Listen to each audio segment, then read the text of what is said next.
Bonjour à tous et bienvenue sur Steam Chronicles. Wizard vient récemment de publier en fait les généraux qui seront à la tête des différents Deck Commander 2020 qui vont sortir du coup cet été et qui sont visiblement basés sur les mêmes mécaniques que le set Ikoria. Donc sans attendre, allons-y et parcourons-les.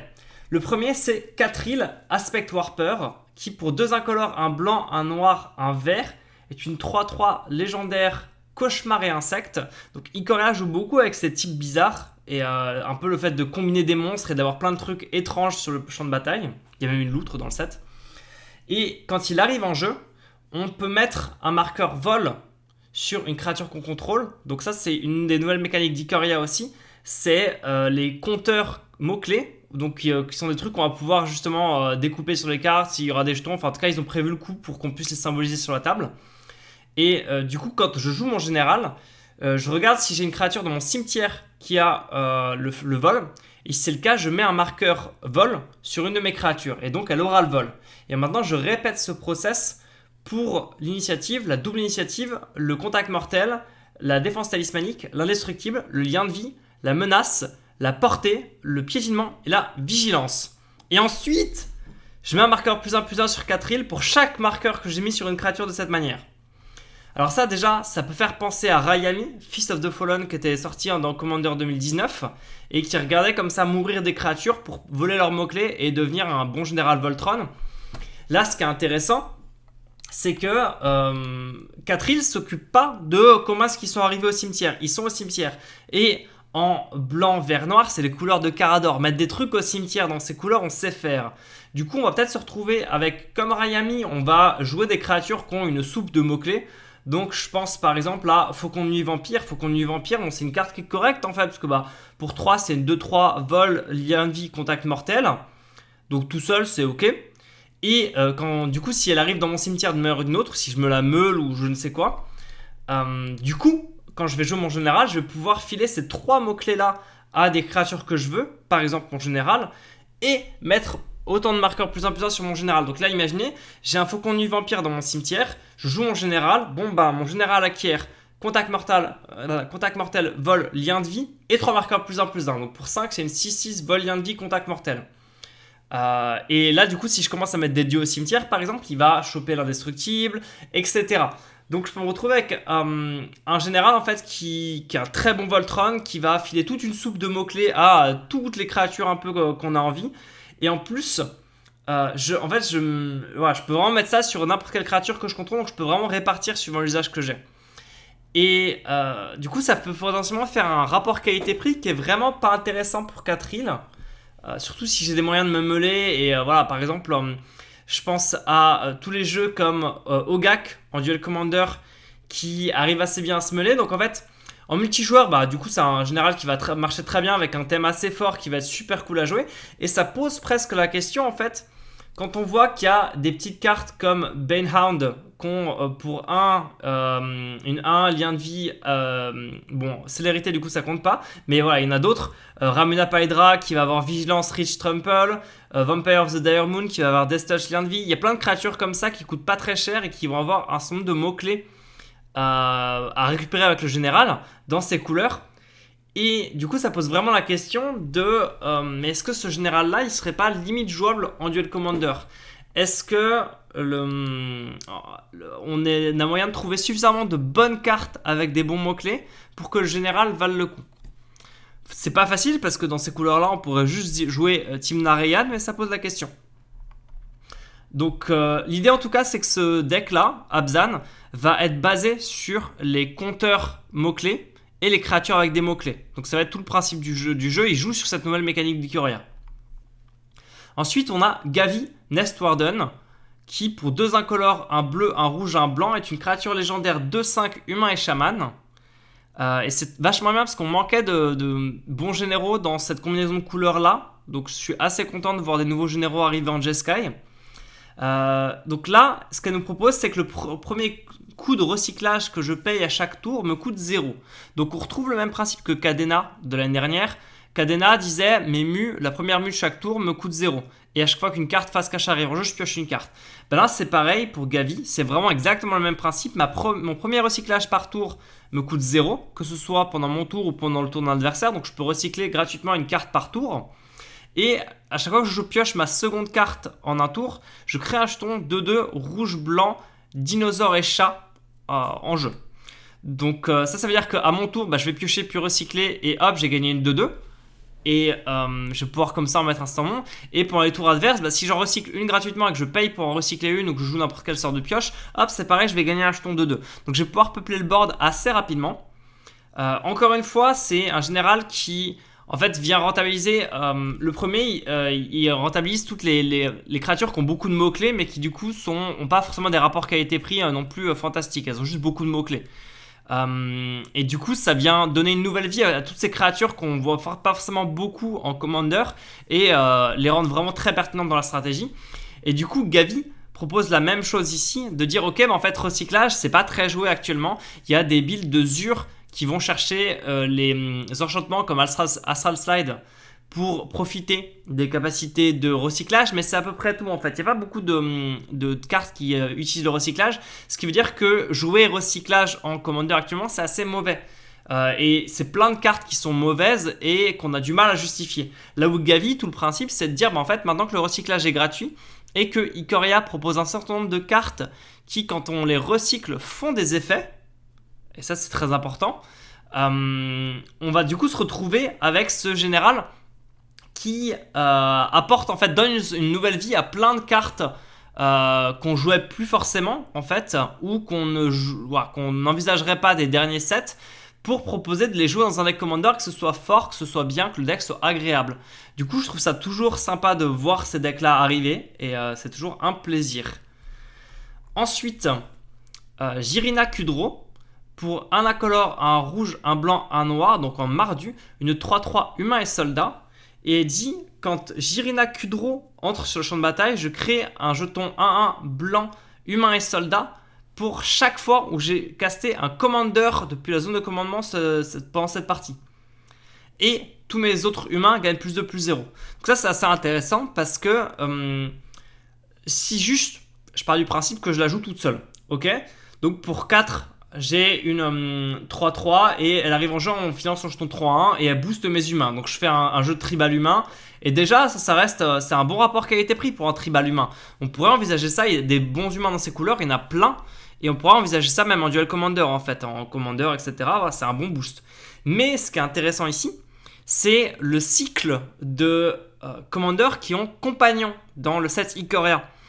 Donc en fait, on va avoir un compagnon par combinaison de 2 couleurs. Ce qui veut dire que si on build bien le deck Jirina Kudro, je pourrais prendre le compagnon blanc-rouge, le compagnon blanc-noir et le compagnon rouge-noir. Donc ça demande un petit peu de préparation, du bon deck building, ça va demander de vraiment se creuser la tête et c'est super intéressant du coup. Et ça voudrait dire que je la joue et bim, direct elle arrive avec son armée. Et à chaque fois que je vais la jouer, elle va poser son armée avec elle. Et booster tous mes humains. Donc ça c'est super intéressant. Je suis très curieux de voir ce deck du coup tribal humain. Et potentiellement ça donne un petit peu le côté Edgar Markov de j'arrive et je pose une armée avec moi. Ou Nadila. Ensuite Kalamax The Stormsire. Donc pour un incolore, un bleu, un vert, un rouge. C'est une 4-4 élémentale dinosaure. Encore dans une combinaison de couleurs qui a assez peu de bons généraux. Lesquels qu'il y a sont vraiment notables, hein. Animar et Maelstrom Wanderer, on les oublie pas, mais il n'y a pas non plus un choix gigantesque par rapport à d'autres combinaisons de couleurs. Du coup, je suis content de voir un nouveau général là-dessus. Et lui, il dit, quand tu joues ton premier sort d'éphémère à chaque tour, si Kalamax est engagé, tu copies ce sort et tu peux choisir de nouvelles cibles pour cette copie. Et à chaque fois qu'on copie un sort d'éphémère, on met un marqueur +1 +1 sur Kalamax. Donc ça vient dans une tendance globale que j'aime beaucoup chez Wizard, qui est d'essayer de faire des parties plus dynamiques en Commander et du coup d'inciter les gens à s'attaquer. Donc si on regardait Katril, il arrive avec plein de mots-clés et des marqueurs +1 +1, il est là pour mettre des tatanes. Gavi, quand on pioche, elle met des jetons 2-2, donc elle est là pour en tout cas avoir un board quoi. Jirina, elle arrive avec son armée d'humains qu'elle booste entièrement. Pareil, elle est là pour mettre des patates. Et Kalamax, c'est on attaque avec pour mettre des patates ou éventuellement, il suffit qu'il soit engagé. Donc on pourrait jouer un deck véhicule par exemple, où on jouerait plein de véhicules et Kalamax pourrait s'engager pour animer les véhicules Et du coup, dès le tour où il arrive en jeu, on l'engage, on anime un véhicule, on attaque avec le véhicule, on joue un sort d'éphémère, on copie le sort d'éphémère, etc. Et ça c'est intéressant parce qu'encore une fois il dit le premier sort d'éphémère qu'on joue à chaque tour. Mais du coup ça peut être mon tour, celui de chaque adversaire. Donc ça va être un jeu qui est super intéressant, j'adore. Parce que rien, imaginez foudre. Voilà, j'attaque, j'ai une foudre qui va coller 6 à un truc pour 1 mana. Super rentable, super rapport qualité-prix. Rien qu'un petit truc qui dirait par exemple réfléchir à 2 fois. Tiens, pour 2 en éphémère je pioche 2, puis pendant le tour d'adversaire je vais payer 3 et repiocher 2. Super rentable. Féo-fiction 2 fois, fantastique. Et du coup je vais avoir un deck que je vais essayer de jouer full en éphémère, et je vais peut-être jouer des trucs comme Surak en fait, que je vais jouer en éphémère, et du coup je vais pouvoir avoir vraiment ce côté où je joue tout le temps en éphémère, et je vais booster mon général comme un fou, et avoir ces éphémères qui font des effets trop bien de ouf. Donc ça, super cool aussi. Et enfin, Otrimi, The Ever Playful, une 6-6 pour 3 incolores, un noir, un vert, un bleu. Donc là, dans une combinaison de couleurs qui a quand même beaucoup de bons généraux déjà. Donc j'aurais apprécié qu'ils varient, mais ils font les couleurs ennemies. Voilà, les triptyques ennemis. Donc je comprends. Ils font le cycle en entier. En tout cas, c'est une créature légendaire cauchemar et bête. Et là, elle a mutation. Donc, on est sur une des nouvelles capacités importantes de Ikoria. Donc là, imaginons, je reprends mon faucon de nuit vampire. Du coup, je mets Otrimi en dessous. Donc là, j'ai une 2-3 vol, contact mortel, lien de vie, qui a en plus piétinement, et quand elle inflige des blessures de combat à un joueur, je renvoie une carte de créature avec la mutation depuis mon cimetière dans ma main. Elle est moins grosse, par contre, il y a déjà la carte sur laquelle je la mute, en fait, était déjà là. Donc, je vais quand même bénéficier de ça, du fait que je vais pouvoir attaquer direct et récupérer une carte avec la mutation directe. Et là, c'est trop bien parce que c'est un général tribal mutation. Tribal mutation, et la mutation, en fait, il y a plein de capacités qui disent à chaque fois que cette carte mute, je fais un truc. Et du coup, ce qu'on va faire, c'est que je vais jouer une carte. Je vais jouer une carte mutation par-dessus. Ah, elle a muté. Donc, du coup, je fais l'effet. Puis, peut-être la carte que j'avais jouée a elle-même une capacité mutation. Et du coup, je rejoue une nouvelle carte qui est elle-même. Je les remute encore une fois. Donc, les deux capacités d'avant de mutation s'activent. Mais aussi, la troisième a une capacité. Genre, quand elle mute, elle fait ça. Ah, je fais. Du coup, en fait, je fais des capacités de mutation dans tous les sens. Mon général récupère mes cartes mutation. Et blablabla. Voilà, de fil en aiguille. Je fais des mash-up complètement fous de créatures dans tous les sens. J'ai des cauchemars loutres qui se baladent sur la table avec une soupe de mots-clés formidable et des capacités dans tous les sens. Et ça a l'air super drôle. Donc, moi je suis hypé. Là, c'est vraiment une carte qui est peut-être pas du tout aussi forte en Duel Commander, hein, mais c'est une carte qui a un flavor, qui a de la saveur en termes de partie de Commander. C'est assez fou. Je trouve ça extrêmement beau et ça laisse présager du meilleur.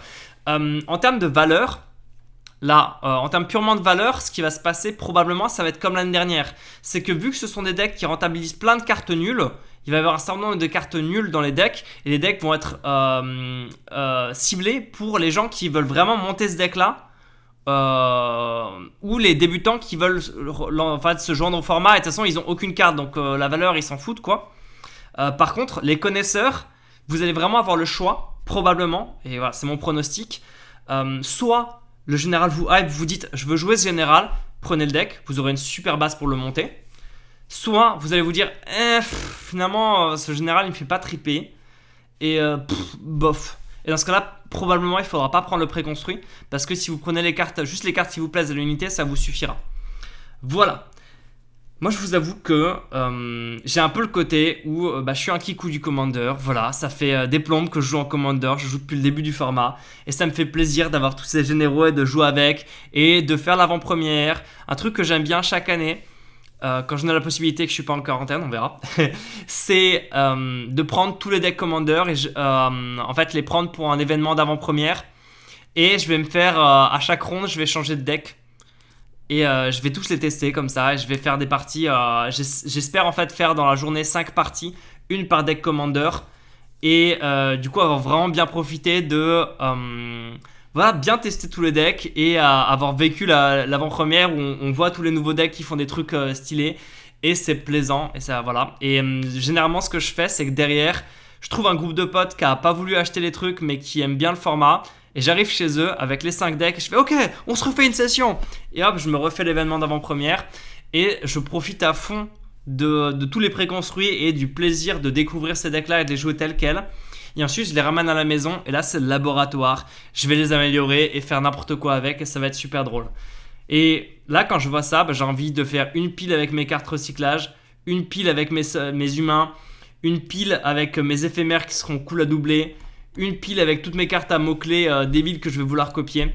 Et préparer les decks, genre limite les monter en proxy le temps que les généraux sortent et tout.